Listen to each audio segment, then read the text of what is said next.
And in fact, I went out across the country and interviewed over 5,000 people that within the last year had graduated from different speed reading courses, and found that over 90% of them had regressed back to reading within 6 weeks after graduating out of speed reading courses. And that just didn't make sense to me. It didn't logic out at all, because speed reading worked. I knew that for a fact. Comprehension is better, retention is better for when you speed read, plus you're saving time.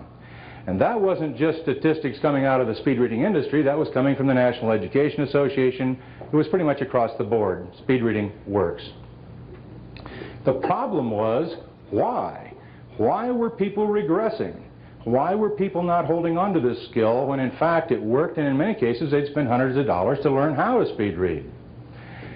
And what I kept hearing when I asked that question to people over and over again went something like this. They would say, gosh, I'm no longer saying all the words to myself like I do when I read. I'm no longer sub-vocalizing, if you will, all the words. So I must be skimming and scanning. And if I'm skimming and scanning, I'm not getting it all, so I better go back to reading. And what they were doing was literally talking themselves out of using this skill that they had learned called speed reading. Now, that really didn't make sense to me at the time. Of course, I was a real neophyte when it came to the mind, and I still am today, by the way. I readily admit that. The more I learn about the brain, the more I know I don't know. But the fact is, in those days, I didn't even know what the subconscious was. That was a foreign word to me. I came out of a very structured lifestyle.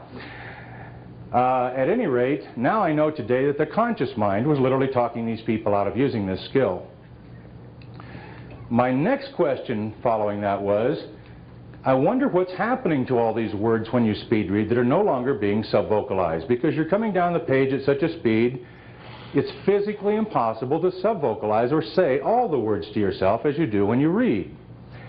And those words that are not being sub-vocalized, my thought was, gosh, maybe they're being utilized within the brain somehow, and that's why comprehension is better and retention is better. I went around to the heads of different speed reading companies, including Evelyn Woods herself, who developed speed reading following World War II, and asked that question. What happens to the words that are no longer being sub-vocalized? And the answer was, I don't know. I didn't have an answer that was positive from anyone in the industry. No one had ever taken the time to find out the answer to that question. So I set out, being a real neophyte, not an educator, not a psychologist. I didn't realize things couldn't be done. And so I set out to find out what does happen to these words that are no longer being sub-vocalized. I think they're actually being used in the brain. I set up pilot classes in my schools in Phoenix, and ranged initially from age 9 to age 72, later on from 5 to 92. And in those classes we had varying IQs, varying learning disabilities represented, certainly varying age brackets, and varying socioeconomic backgrounds. And I instructed my instructors to take these people faster and faster and faster through the material to eliminate more and more sub-vocalizing, and measure very specifically through written tests what the results would be as they went faster and faster and eliminated more and more of the sub-vocalizing. And lo and behold, the direct correlation came about very rapidly. Comprehension was better and retention was longer as sub-vocalizing was eliminated.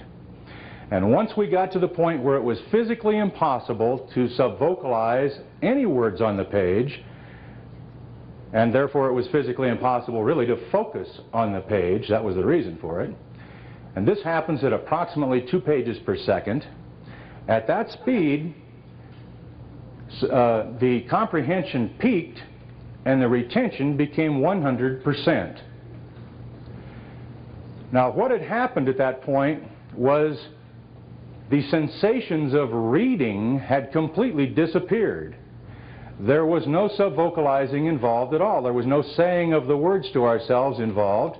There was no focusing on the page required at all. Therefore, it was unnecessary to wear glasses. It bypassed problems like dyslexia, and certainly bypassed 99%, if you will, of all the learning disabilities that we know of, because they're all conscious level disabilities.